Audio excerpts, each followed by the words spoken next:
আসসালামু আলাইকুম ওয়া রাহমাতুল্লাহি ওয়া বারাকাতুহু।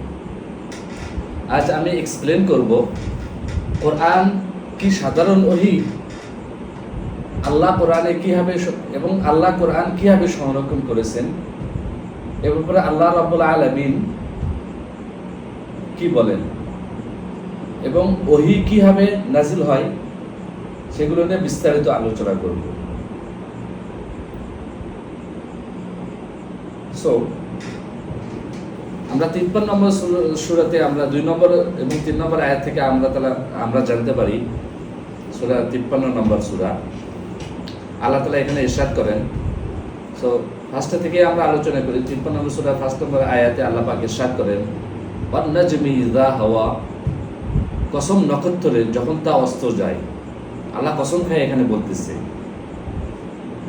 আল্লাহ যখন কোনো কিছু কসম খেয়ে বলে, এই জিনিসটা খুবই গুরুত্ব দিয়ে আমাদের সেটা অনুধাবন করতে হবে, বুঝতে হবে, বোঝার চেষ্টা করতে হবে যে আল্লাহ এখানে কি বুঝাতে চাচ্ছে। মা দাল্লা সাহিবুকুম ওয়া মা গাওয়া, তোমাদের সঙ্গী পথভ্রষ্ট হয়নি এবং বিপদগামীও হয়নি। ওই সময় রাসূল সাল্লাল্লাহু আলাইহি ওয়াসাল্লাম যখন কোরআন প্রচার করতেন, তখন কাফের মুশরিকরা তাকে বিভিন্নভাবে গালিগালাজ করতো, তাকে মজনুন বলতো, তাকে পাগল বলতো, জাদুকর বলতো, যখন তিনি কোরআন প্রচার করতেন। এই জন্য আল্লাহ তাআলা এই ধরনের কথা দিয়ে বলতেছে যে তোমাদের সঙ্গী পথভ্রষ্টও হয়নি এবং বিপদগামীও হয়নি। ওমা ইনতুকা আনিল হাওয়া, আর সে মন গড়া কথাও বলেন না। তিনি কোনো মন গড়া কোনো কথা বলেননি। তিনি নিজের ইচ্ছায় মানে কোনো কিছু থিঙ্কিং করে কোনো কথা বলবে, এরকম কোনো মন গড়া তিনি কথা কোনো কিছু তিনি বলেননি। ইন হুয়া ইল্লা ওয়াহয়ু ইউহা, তা তো কেবল ওহী, যা তার প্রতি ওহী রূপে প্রেরণ করা হয়। তাহলে 53 নম্বর সূরায় আমরা আরো অনেক সূরার মধ্যে এই ধরনের কথা আল্লাহ তাআলা ইরশাদ করেছেন যে তিনি ওহী ছাড়া তিনি কোনো কথাই বলতেন না। ওহী যখন আসতো, তিনি রাসূল সাল্লাল্লাহু আলাইহি ওয়াসাল্লাম সাধারণত মসজিদের মধ্যে বসে থাকতেন, মিম্বরে বসে থাকতেন এবং ওহীর জন্য অপেক্ষা করতেন। ওহী যখন তেনার প্রতি নাযিল হতো, তিনি সেই ওহীগুলো সাহাবীদের আজমাইনদের কাছে বর্ণনা করতেন।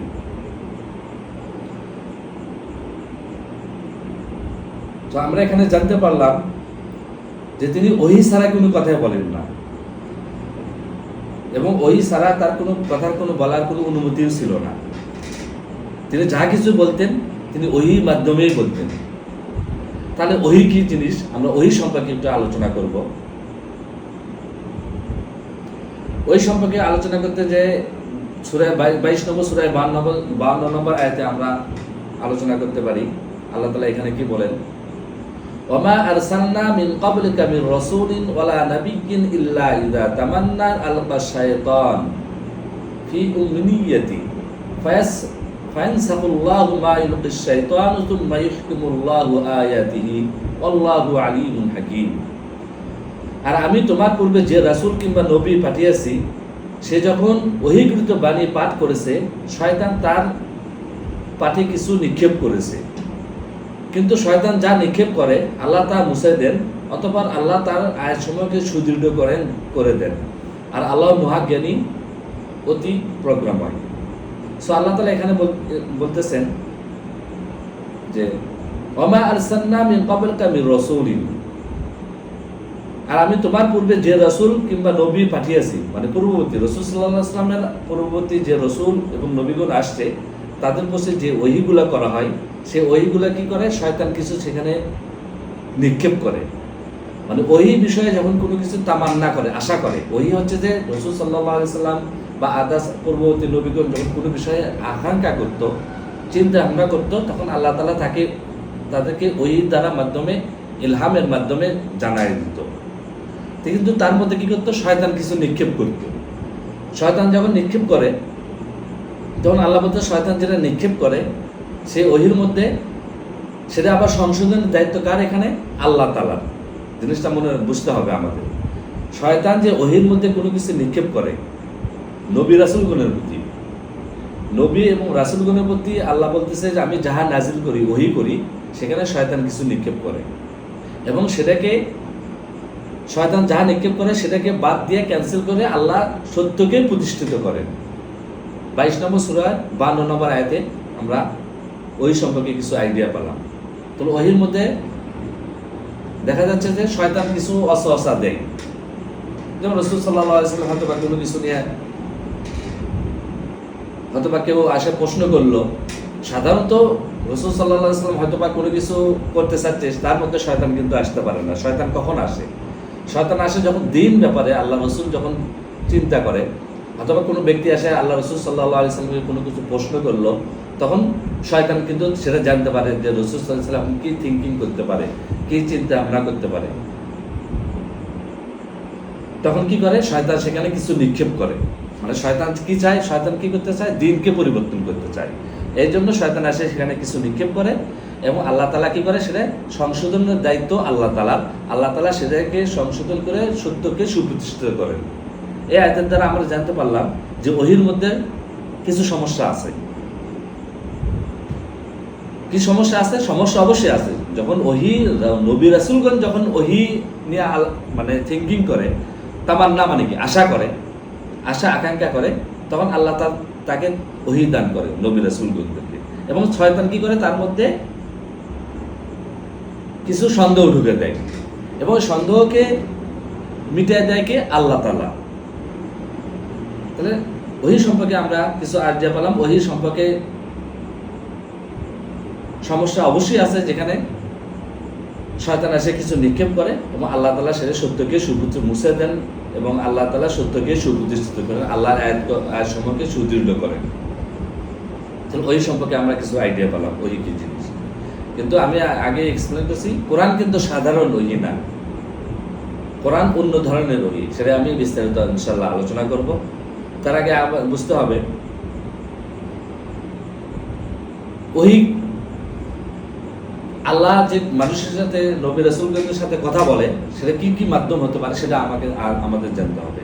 তো সেটা জানার জন্য 42 নম্বর সূরাতে আমরা 51 নম্বর আয়াতে আল্লাহ তাআলা ইরশাদ করেন, ওয়া কানা লিবাশারিন আন ইউকাল্লিমাহুল্লাহু ইল্লা ওয়াহইয়ান আও মিন ওয়ারাইল হিজাবি আও ইরসালা রাসূলান ফায়ুহিয়া বিইذনিহি মা ইয়াশা ইন্নাহু আলিমুন হাকীম।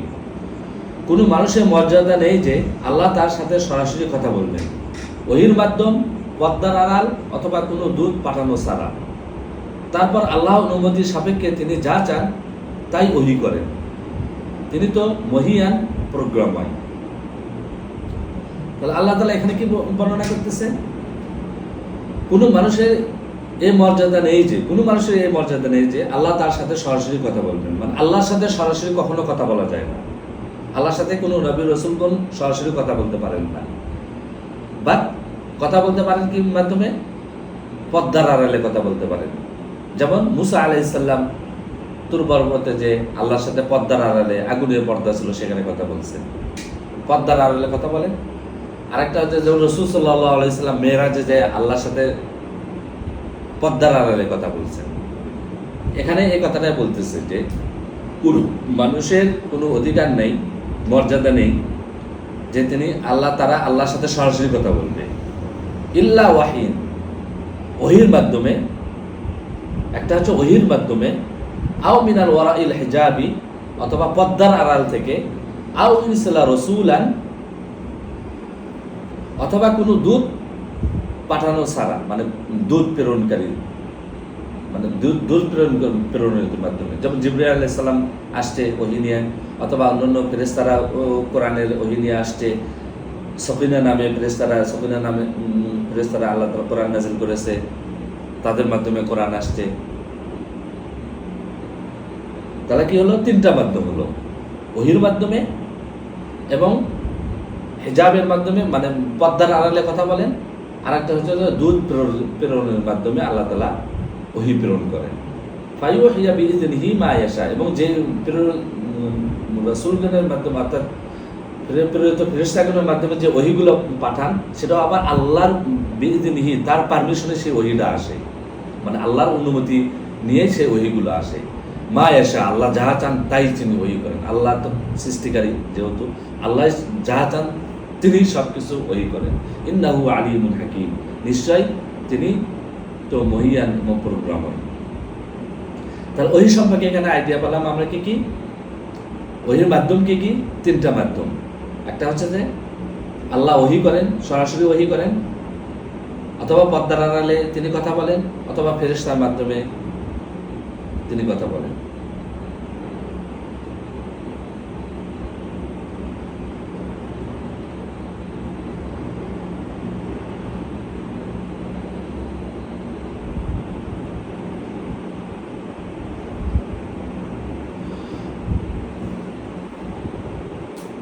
বিয়াল্লিশ নম্বর সূরা 52 নম্বর আয়াতে আল্লাহ তাআলা বর্ণনা করতেছেন, তাহলে কোরআন কিভাবে আসছে? ওহীর মাধ্যম অন্যরকম, কিন্তু কোরআন আসার মাধ্যম অন্যরকম। কোরআন সাধারণ ওহী না, এটা আমি পার্ট বাই পার্ট এক্সপ্লেন করতেছি। কোরআন সাধারণ ওহী না, কোরআন আসে আজ জিকির হিসেবে। জিকির কি জিনিস? ব্রেন ডাটা হিসেবে কোরআন আসছে। মানে কোরআনটা আল্লাহ রাসূল সাল্লাল্লাহু আলাইহি সাল্লামের বহরে নবুয়ত দ্বারা ফেরেশতাগণ এসে এখানে ঢুকে দিয়েছেন, এবং সেটা জিকির হিসেবে ব্রেন ডাটা, ব্রেনের মধ্যে সেটা বসে গেছে। ব্রেনের মধ্যে বসে দেওয়ার দায়িত্ব কিন্তু আল্লাহর ছিল, এবং কোরআন কিন্তু আল্লাহ তাআলা রসুল কিন্তু পড়তে, মানে তিনি যখন কোরআন নাজিল হতো তখন তার জন্য কোরআন পড়াও নিষেধ ছিল। কারণ কোরআন পড়তে গেলে আল্লাহ তাআলা বলতেছে যে তোমার কোরআন পড়ার দরকার নেই, এটাকে মানে সংরক্ষণ করা এবং হেফাজত করার দায়িত্ব আল্লাহ, অর্থাৎ তার ব্রেনের মধ্যে এটা বসে দেওয়ার দায়িত্ব পর্যন্ত আল্লাহর দায়িত্ব ছিল। শুধু তিনি লিতুবাই কিনা, তিনি বর্ণনা করে মানুষকে শুনিয়ে দেবেন। যে তাহলে 42 নম্বর আয়াতে, সূরা 52 নম্বর আয়াতে আল্লাহ তাআলা বলেন, ওয়া কাযালিকা আওহায়না ইলাইকা রূহান মিন আমরিনা, আর এইভাবে আমি তোমার কাছে রূহ প্রেরণ করেছি, মিন আমরিনা, তার আদেশে, রূহ হিসেবে। কোরআন আসছে কি হিসেবে? আসছে রূহ হিসেবে আসছে, আল্লাহর আদেশ হিসেবে। রূহ কি জিনিস সেটা পরবর্তীতে আয়াতে আমরা জানতে পারবো ইনশাআল্লাহ। ওয়া কাযালিকা আওহায়না ইলাইকা রূহান, আর এইভাবে আমি তোমার প্রতি রূহ পাঠাইছি, মিন আমরিনা, তার আদেশে। মা কুনতা তাদরি মাল কিতাব ওয়ালাল ঈমান, তুমি কি জানতে না কিতাব কি এবং ঈমান কি? কারণ আল্লাহ তো জানতো, আল্লাহ রাসূল সাল্লাল্লাহু আলাইহি ওয়াসাল্লাম তো জানতো না কিতাব কি এবং ঈমান কি। কিন্তু আমি একে আলো বানিয়েছি, যার মাধ্যমে আমি আমার বান্দাদের মধ্যে যাকে ইচ্ছা হেদায়েত দান করি, আর নিশ্চয় তুমি সরল পথের দিক নির্দেশনা দাও। তাহলে কি হলো? 42 নম্বর সূরায় 52 নম্বর আয়াতে আল্লাহ তাআলা এখানে ব্যাখ্যা করতেছেন, ওয়া কাযালিকা আওহায়না ইলাইকা রূহান মিন আমরিনা, আর এইভাবেই আমি তোমার প্রতি ওহী প্রেরণ করেছি, রূহান, রূহ হিসেবে। মানে কোরআনটা আসছে রূহ হিসেবে। রূহ হিসেবে আল্লাহ তার রাসূল সাল্লাল্লাহু আলাইহি সাল্লামের ব্রেনের মধ্যে এটা তিনি দিয়ে দিয়েছেন।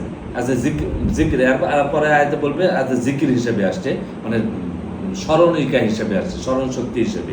এটা ব্রেনের মধ্যে মানে বসে দেওয়ার দায়িত্ব আল্লাহ ছিল। কারণ কি, যখন কোরআন শরীফ নাজিল হতো তখন আল্লাহ তাআলা, যখন রাসূল সাল্লাল্লাহু আলাইহি সাল্লাম বেহুশ হয়ে যেতেন। কারণ কি, কারণ ব্রেনের মধ্যে যখন এই জিনিসটা, একটা জিনিসের মধ্যে যখন কোনো কিছু ইনপুট দেওয়া হয় তখন মানুষের জ্ঞান অটোমেটিক হারিয়ে যায়। এই জন্য যখন কোরআন নাজিল হতো তখন তিনি বেহুশ হয়ে যেতেন, অনেক সময় ঘাম ঝরে যেত, অনেক কিছু সমস্যা হতো না, তিনি অনেক সময় ঘাম ঝরে পড়ে যেতেন। এই জন্য কোরআন কিন্তু সাধারণ, এই জন্য বলি কোরআন কিন্তু সাধারণ ওই হিসেবে আসেনি, আজ রূহ হিসেবে আসছে। যখন রূহ হিসেবে, যখন ব্রেনের মধ্যে যখন কোনো কিছু ইনপুট দেওয়া হয় তখন মানুষের ব্রেন, মস্তিষ্ক অন্যরকম হয়ে যেত। এই জন্য তিনি বেহুশ হয়ে যেতেন মাঝে মধ্যে যখন কোরআন নাজিল হতো আর কি। তাহলে 42 নম্বর সূরায় 52 নম্বর আয়াতে আল্লাহ তাআলা বলেন, ওয়া কাযালিকা আওহায়না ইলাইকা রূহান মিন আমরিনা, আমি তোমার প্রতি ওহী করেছি রূহ হিসেবে, মিন আমরিনা, তার আদেশে। মা কুনতা তাদরি মাল কিতাব ওয়ালাল ঈমান ওয়ালাকিন জাআলনাহু নূরান নাহদি বিহি মান নাশাউ মিন ইবাদিনা ওয়া ইন্নাকা লাতাহদি ইলা সিরাতিল মুস্তাকিম। তুমি জানতে না কিতাব কি এবং ঈমান কি, কিন্তু আমি একে আলো বানিয়েছি। মানে কোরআনকে আল্লাহ তাআলা বলতেছে, কোরআনকে আমি আলো, নূর বানিয়েছি, যার মাধ্যমে আমি আমার বান্দাদের মধ্যে যাকে ইচ্ছা হেদায়েত দান করি। যার মাধ্যমে আল্লাহ, যার মাধ্যমে কোরআনের মাধ্যমে আল্লাহ তাআলা যাকে ইচ্ছা তাকে হেদায়েত দান করেন। আল্লাহ কিন্তু সবাইকে হেদায়েত দান করেন না, আল্লাহ যাকে ইচ্ছা, যাকে চান তাকে শুধু হেদায়েত দান করেন। আল্লাহ কাকে হেদায়েত দান করবেন? যে আল্লাহর কথা শুনে তাকে আল্লাহ তাআলা হেদায়েত দান করে। আর আল্লাহর কথা আসছে কি হবে? এই ওহীর মাধ্যমে, কোরআনে যেটা আয়াত আসছে এগুলোকে বলা হয় আল্লাহর কথা। এবং আল্লাহর কথা যে শোনে, আল্লাহর কথা যে মানে, আল্লাহ তাকে হিদায়াত দান করে। আর নিশ্চয় তুমি সরল পথের দিক নির্দেশনা দাও, মানে আল্লাহ তাআলা বলতেছে তুমি তো সরল পথের উপরই তুমি মানুষকে দিক নির্দেশনা দিতেছ। তাহলে কি হলো, কোরআন আসতে কি হবে, এজ রূহ হিসেবে তার ব্রেন ডাটার মধ্যে আল্লাহ তাআলা তার ব্রেনের মধ্যে এটা বসাইয়া দিয়েছেন, বসাইয়া দিয়ে তারপরে আল্লাহ তাআলা তাকে বলছেন তারপরে তুমি বর্ণনা করো এটাকে, তারপরে তিনি সেটা বর্ণনা করে মানুষকে শোনাইয়া দিয়েছেন। এবং এই কিতাবকে আল্লাহ তাআলা বলছে যে আমি এখানে নূর বানাইছি, এই নূরের মাধ্যমে আল্লাহ তাআলা যাকে ইচ্ছা তাকে হিদায়াত দান করেন, তার বান্দা অনুগত বান্দাদের মধ্যে থেকে যাকে ইচ্ছা তিনি তাকে হিদায়াত দান করেন। ওয়া ইন্নাকা লাতাহদি ইলা সিরাতিল মুস্তাকিম, আর নিশ্চয় তুমি সরল পথের দিক নির্দেশনা দাও।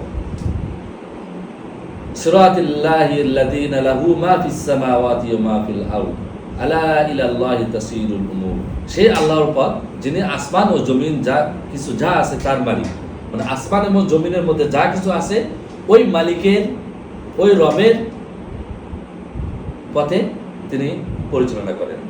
সাবধান, সব বিষয়ে আল্লাহর কাছে ফিরে যাবে। আলা ইলাল্লাহি তাসিরুল উমুর, আল্লাহ বলতেছে সাবধান হও তোমরা, সবকিছুই আমাদের মানে সবকিছু মানে আল্লাহর কাছে ফিরে যাবে। আসমান এবং জমির মধ্যে যা কিছু আছে, যা কিছু তিনি সৃষ্টি করেছেন তার কাছে সবকিছুই ফিরে যাবে। তাহলে এখন রূহ কি, রূহ হিসাবে রূহ সম্পর্কে আমাদের আইডিয়া নিতে হবে, রূহ জিনিসটা কি। রূহ সম্পর্কে আইডিয়া নিতে গেলে আমাদের 17 নম্বর সূরা 85 নম্বর আয়াতে আল্লাহ তাআলা বর্ণনা করেন।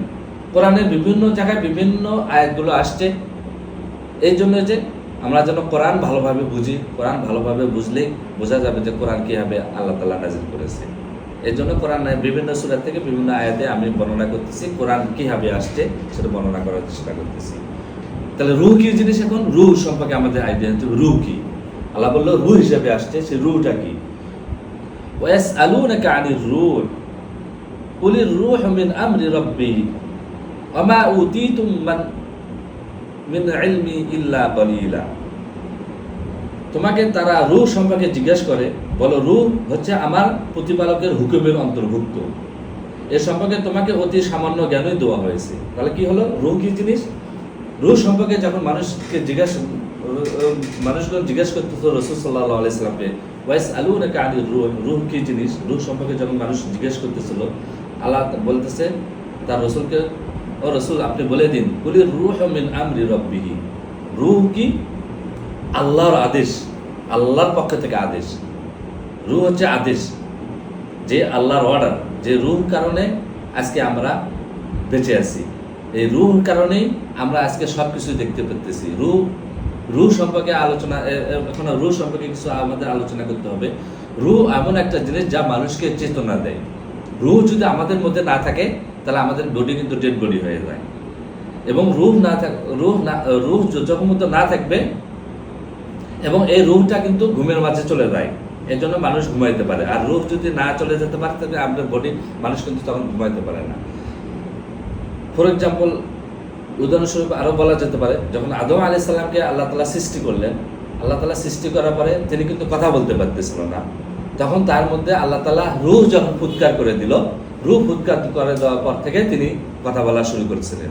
এই জন্য কি বলা হয়, কি রূহকে বলা হয় তার আদেশ, যে আদেশ আমাদের মধ্যে আসে থেকে আজকে আমরা দেখতে পারতেছি, আজকে আমরা চলতে পারতেছি, আমরা আজকে কথা এখন আমি কথা বলতে পারতেছি, রূহ আমার মধ্যে আসে থেকে। রূহ যদি আমার মধ্যে যদি না থাকতো তাহলে আমি কথাও বলতে পারতাম না, কোনো কিছু করতে পারতাম না, আমরা চলতেও পারতাম না, আমি দেখতেও পারতাম না। তার মানে কি, রূহ আমাদের মধ্যে আসে থেকেই আমরা আজকে পৃথিবীতে আমরা সব কিছু চলতে পারতেছি। আর রূহ সম্পর্কে আল্লাহ বললো কি, রূহ কি জিনিস। রূহ সম্পর্কে আল্লাহ রসুলকে মানুষ জিজ্ঞাসা করলো যে রূহ কি, আল্লাহ তাআলা তার অ্যান্সার দিতেছে, কুল ইয়াসআলুনাকা আনির রূহ কুলির রূহু মিন আমরি রাব্বি। রূহ হচ্ছে আল্লাহর আদেশ। আদেশ তাহলে কি, আদেশ, আল্লাহর আদেশ ছাড়া কোনো কিছু চলে না, পৃথিবীর কোনো কিছু চলে না। এর জন্য আদেশ আছে থেকে আজকে আমরা পৃথিবীতে আমরা চলাচল করতে পারতেছি। এই রূহ আমাদের মধ্যে আছে থেকে আমরা আজকে দেখতে পারতেছি, চলাফেরা করতে পারতেছি, খাইতে পারতেছি, সব জায়গায় সব কিছুই করতে পারতেছি। রূহ সম্পর্কে আমরা কিছু আইডিয়া নিলাম।